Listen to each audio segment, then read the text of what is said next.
Sisimulan ko lang po tapos meron kaming video presentation.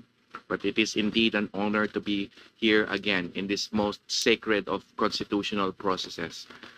Our presence before this honorable committee to present and defend our budget under the National Expenditure Program of the Department of Migrant Workers for fiscal year 2026, and to share with you the progress we have made as well as the challenges we continue to face. We are here also, of course, to carry out the very strong directive and mandate of our dear President Ferdinand R. Marcos Jr. to safeguard the rights and promote the welfare of millions of overseas Filipino workers and their families who bring both strength to our economy and honor to our nation. And as we enter our fourth year, marami-rami na po ang pinagdaanan namin. Malayo-layo na rin po, bagamat medyo mabata-bata pa kaming kagawaran. Halos 1,000 na po ang nakapag-oath sa aming mga bagong empleyado at mga na-promote sa aming mga hanay bilang obligasyon namin na bigyan ng tao, personnel, ang aming kagawaran, batay rin sa binigay sa aming plantilla ng Presidente through the Department of Budget and Management. Meron daan-daan libo na rin po ang nabigyan ng serbisyo through the Action Fund, which to our mind is the most sacred mandate from Congress, from the President, bilang legal, medical, humanitarian assistance sa mga ating OFW. Sa OFW Hospital, ganun din po. Magbibigay na lang po ng detalyadong numero, pero daan-daan libo na rin po ang nahandugan ng serbisyo. At yan lamang po ay simula lamang dahil meron pa mga handog na serbisyo mula sa OWA. Babanggitin din po ni Administrator P.Y. Kaunan ang serbisyo ng milyon-milyon na serbisyohan sa OFW Lounge, sa kanilang Migrants Brew, libreng kape, libreng pagkain, libreng serbisyo sa mga bumabiyahe na mga OFWs natin. We recognize that our mission is unlike any other in government. We are not simply an expanded Philippine Overseas Employment Administration. We are a unified institution with one purpose: to broaden our outreach, to serve more migrant workers, to delve into welfare, protection, and developmental aspects so that many more OFWs have benefited from our reintegration programs, livelihood, and through our partner agencies, binibigyan na rin po sila ng oportunidad na magkaroon ng kani-kanilang mga career pathing at kani-kanilang respective career mobility sa abroad through our partnerships with the relevant government agencies. We are a unified institution with one purpose: to serve our migrant workers. We will continue that which was laid by our dear Secretary, Susan Toots Ople, na ang Department of Migrant Workers ay tahanan ng OFWs, a true home for our bagong bayani ng mundo and therefore families whose hopes and sacrifices they carry with them across the globe. And with that spirit, we invite, of course, everyone to please view our short presentation that reflects both the journey we have taken and the road that lies ahead. Thank you very much.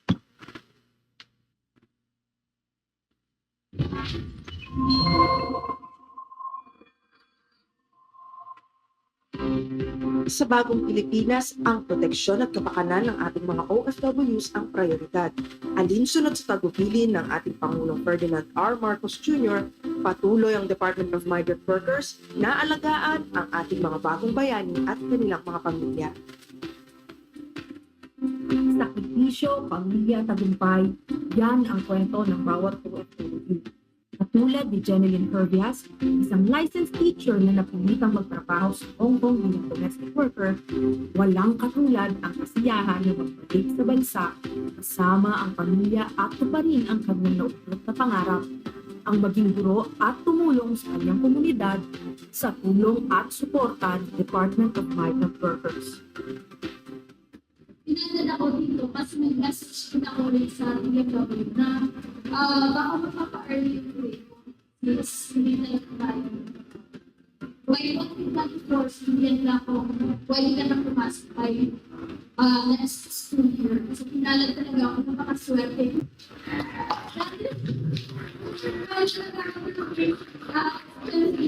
Hindi nagdala yung application ko.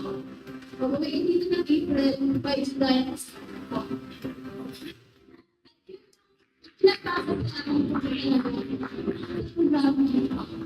Maraming salamat. Kabilang siya sa milyong-milyong Pilipino na nakikipagsapalaran sa iba't ibang panig ng mundo. Kaya naman mas pinaigting ng pamahalaan ang paghahatid ng nararapat na serbisyo at programa para sa kaligtasan at kapakanan ng ating mga OFW sa anuman sa mundo. Tunay na ang ating mga OFWs ang lakas ng ating bayan dahil umabot na sa bilyong-bilyong dolyar ang halaga ng kanilang remittances sa taong 2024 ayon sa Bangko Sentral ng Pilipinas. Sa ika-4 na taong pananilihan ng BMW, ang aming mga polisiya, programa at serbisyo ay mas higit na maipatutupad sa pamamagitan ng 2026 National Expenditure Program. Bawat piso ay nakalaan upang masigurong ligtas, protektado at matagumpay ang pangingibang bansa at panunumbalik ng bawat OFW, ang ating mga bagong bayani ng mundo. Ayon sa batas, ang pagtatatag ng Migrant Workers Office o MWO ay kinakailangan sa mga bansang may malaking bilang ng OFW. Ipuyan ay mayroon na tayong mahigit 40 MWOs na handang magbigay serbisyo sa ating mga kababayan. Maghahanda na rin ang BMW sa pagtatayo ng MWO sa Cambodia alinsunod sa pagpili ng Pangulong Ferdinand R. Marcos Jr. Sa pagpapalawig at pagpapangkas ng ating mga pantay-igang ugnayan, matagumpay na naisulong ang 64 bilateral labor agreements na nagbibigay ng mas matibay na proteksyon sa mga OFW. Kabilang din dito, adoption ng enhanced reform programs para sa mga Filipino domestic workers para sa mas matibay na proteksyon at oportunidad para sa kanilang kapakanan at kabutihan. Tuwang ang DFA na isa katuparan ng DSW ang mabilis na pagresponde sa mga pangangailangan ng ating mga OFWs, lalo't higit sa oras ng kanilang pangangailangan. Sa ilalim ng whole of government approach, na iligtas ang mga kababayan natin na isip sa kapuluan sa gitnang silangan. Natulungan at nailigtas din natin ang mga distressed seafarers na naging bihag ng mga Houthis at biktima ng mga pag-atake sa Red Sea. Sa taong ito, 17 seafarers ng MV Magic Seas ang ligtas na nakabalik. Nailigtas din ang 17 Pilipinong tripulante ng MV Galaxy Leader matapos ang mahigit 400 araw na pagkakatihag. Sa pamamagitan ng ating 2.1 billion Action Fund, mabilis din tayo nakapaghatid ng tulong sa libu-libong OFWs na nakaharap sa anumang pagsubok. Kabilang dito ang pagbibigay natin ng legal, medical, financial at repatriation assistance sa ating mga OFWs at kanilang mga pamilya. Kabilang sa prioridad ng DMW ay ang pangangalaga sa pamilya ng ating mga OFWs. Katuwang ng DMW ang Overseas Workers Welfare Administration o OWA sa paghahatid ng on-site assistance sa ating mga OFW at serbisyo sa ating mga OFW families at OFW children. Kabilang dito ang education and training program para sa upskilling opportunities para sa mga OFW at Education for Development and Scholarship Program o EDSP para naman sa mga anak ng mga OFWs. Katuwang din ng DMW ang OWA sa paghahatid ng social welfare services, repatriation at reintegration programs gaya ng tulong pangkabuhayan sa tulad ng samahang OFWs o tulong puso. Isang mahalagang serbisyong hatid ng OWA ay ang registration ng bawat OFW bilang OWA member upang masiguro ang kapakanan at nararapat na benepisyo bilang sukli sa kanilang mga sakripisyo. Iba rin ang alagang OWA dahil meron tayong IOS truck o ang After Service Truck, isang mobile command center na puno ng ibang serbisyo para sa mga OFWs at kanilang pamilya. At nakapagtayo na rin tayo ng OFW Global Center sa Hong Kong para sa malinis, maluwag at komportableng pahingahan para sa ating mga kababayan sa Hong Kong. Kabilang sa mga programa ng DMW ay ang pagprotekta sa kapakanan ng ating mga OFW bago pa man ang kanilang pangibang bansa. Higit nating pinalakas at pinaigting ang laban kontra illegal recruitment at human trafficking sa pamamagitan ng pagsasara ng mga establishmentong sangkot sa illegal recruitment. Ang ating intense intensified social media monitoring laban sa online scammers at sindikato, at patuloy na surveillance operations. Pinaigting din natin ang pakikipagtulungan sa mga lokal na pamahalaan para sa anti-illegal recruitment at human trafficking seminars sa komunidad, at pakikipag-ugnayan sa mga partner agencies at concerned stakeholders para sa proteksyon ng mga OFW at kanilang pamilya laban sa illegal recruitment. Kasama din sa mga prioridad ng DMW ang pangangalaga sa ating mga seafarers. Bilang supli sa kanilang lakas at sakripisyo, mahigpit na ipinapatupad ng DMW ang mga probisyon sa Magna Carta of Filipino Seafarers at ang IRR nito. Kabilang dito ang pagsisiguro sa mga nararapat na proteksyon at kaligtasan sa paglalayag at continuous skills training para sa ikauunlad ng kanilang mga kakayahan. Higit pa rito, sinisiguro rin ng DMW ang kaligtasan ng bawat Pilipinong marino na maglalayag sa mga delikadong kita sa pamamagitan ng pagpapatupad ng rights to refuse sailing para sa mga Pilipinong tripulante na maglalayag sa mga warlike and high-risk areas. Patuloy rin ang pagbibigay natin ng suporta sa mga Pilipinong marino sa anumang emergency na kanilang kinahaharap mula sa ating DMW Action Fund. Nariyan din ang pagbisita at patuloy na pagkipag-ugnayan sa mga pamilya ng mga marinong nakaharap sa mahihirap na sitwasyon. Isang mahalagang prioridad OFW ay ang produktibong pagbumbalik sa bansa ng ating mga OFWs. Sa pakikipagtulungan ng ating mga partner government agencies na isakatuparan natin ang pagbuo ng National Reintegration Network para sa paghahatid ng comprehensive reintegration services sa mga OFWs at kanilang mga pamilya. Bilang tugon sa direktiba ni Pangulo na pagtibayin ang kalidad at mabilis na serbisyo sa bawat Pilipino, patuloy ang DMW sa ating mga digitalization efforts para sa mas mabilis at hassle-free na serbisyo para sa mga OFWs. Kabilang dito ang pagpapatupad ng Kumusta Kabayan app, isang digital welfare monitoring system para sa direktang pangungumusta sa kalagayan ng bawat OFW. Ang integration ng OFW Travel Pass sa eGov PH app para sa hassle-free travel experience sa mga OFWs. At ang online employment contract verification na kasalukuyang na ipapatupad na para sa masipid at mabilis na pagproseso ng dokumento ng bawat OFW. Sa bagong Pilipinas, mas pinalawak na rin natin ang mga eksklusibong serbisyo para sa mga OFWs at kanilang mga pamilya. Mula sa libreng gamutan mula sa OFW Hospital at mga exclusive spaces para sa comfort at mas maayos na travel experience ng ating mga OFWs. Kabilang din sa mga inisyatiba ng DMW ay ang ilapit ang mga serbisyo at programa ng pamahalaan sa bawat kababayan natin sa anumang panig. Sa pamamagitan ng ating mga serbisyo caravans, magkakatuwang na inilapit ng DMW, OWA at iba pang mga ahensya ang tulong at serbisyo ng kanilang kailangan. Kabilang dito ang contract verification, pagkuha ng OWA membership card, national ID, legal assistance at marami pang iba. Patunay na sa ilalim ng pamamahala ni Pangulong Ferdinand R. Marcos Jr., walang Pilipinong maiiwan sa serbisyo at kalinga.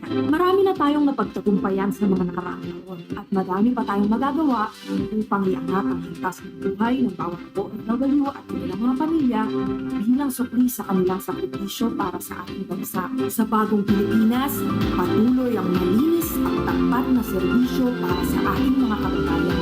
Ang DMW, ang tahanan ng OFW, ay patuloy na kaagapay sa anumang pagsubok hanggang sa tagumpay ng mga OFW at kanilang mga pamilya sa Pilipinas man o saan man panig ng mundo.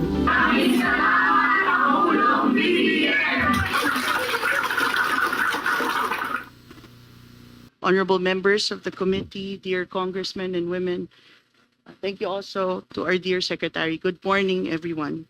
On behalf of the Overseas Workers Welfare Administration, OWA, we thank you for this opportunity this morning to present our proposed budget for fiscal year 2026. OWA is the sole attached agency of the Department of Migrant Workers, mandated under Republic Act 10801 and of 11641 to protect the interests and promote the welfare of our overseas Filipino workers and their families. Together, we work as one DMW, where the department is the tahanan and the home of our OFWs, and OWA is the puso, the heart that ensures their welfare and protection. Our overseas Filipino workers remain the backbone of our economy in 2024. They remitted over 38 billion US dollars, equivalent to 8.3% of our GDP. In peso terms, it's about 2.1 trillion pesos flowing into local communities. Behind these numbers are real stories of sacrifice and resilience. This is why the directive of our dear President Ferdinand Marcos Jr. is clear. Ensure that Serbisyong Sapat at May Malasakit reaches every OFW household, whether here or abroad. OWA's mission is to translate this directive into concrete programs and services. As of July 2025, OWA has 2,571,115 active members who directly benefit from our protection programs and services. Since the launch of the Alagang OWA framework last year, which includes, Madam Chair, our NAIA lounges in OFW lounges, terminals 1 and 3, our global OFW center in Hong Kong, our over 20 branches of Migrants Brew, our Seafarers Hub, and other calamity assistance, we have already served close to 1.8 million of OFWs and families, showing its tangible reach and impact. From 2024 to 2025, OWA served over 4.4 million OFWs and dependents. We have provided airport and shelter assistance, repatriation assistance to our distressed workers, responded to emergency calls, facilitated the repatriation of human remains as well as medical repatriation. On the education front, more than 17,000 scholars are currently supported, while 6,700 seafarers and 17,000 OFW are benefited from our upskilling and upgrading courses. We have also expanded digital services, membership promotion, and reintegration activities together with our mother department, the Department of Migrant Workers, ensuring OFWs and their families have accessible and timely support.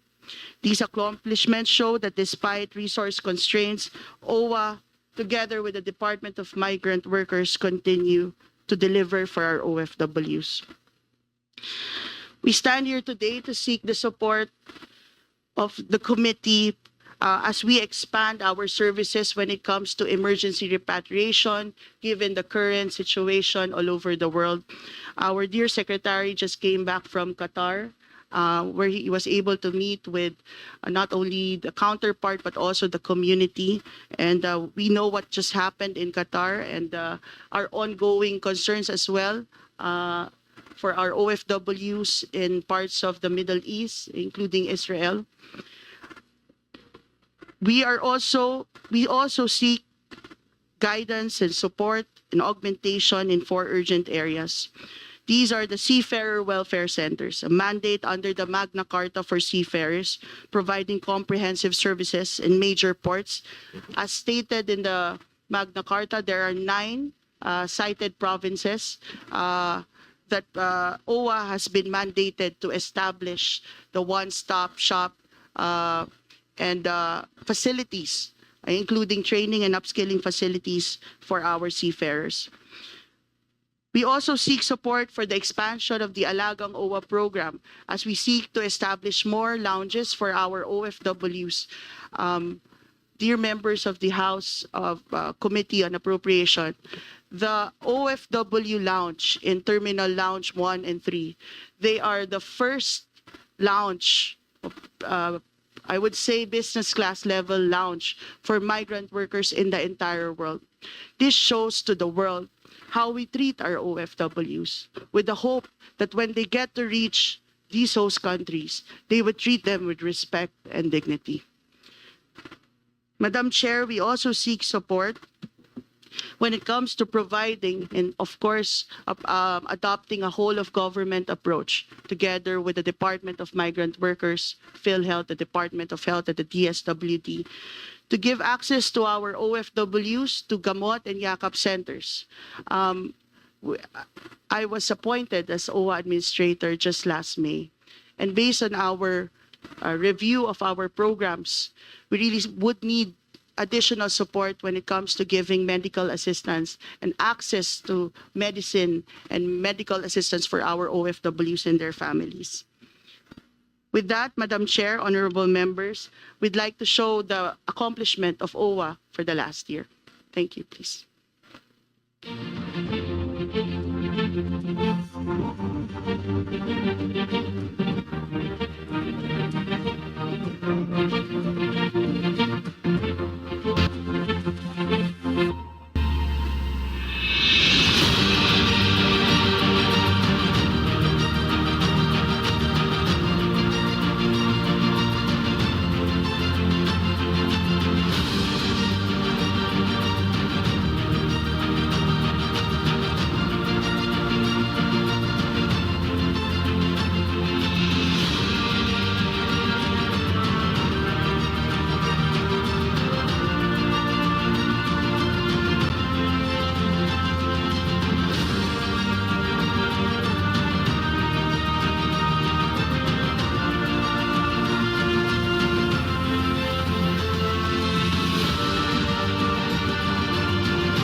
Thank you very much, Madam Chair.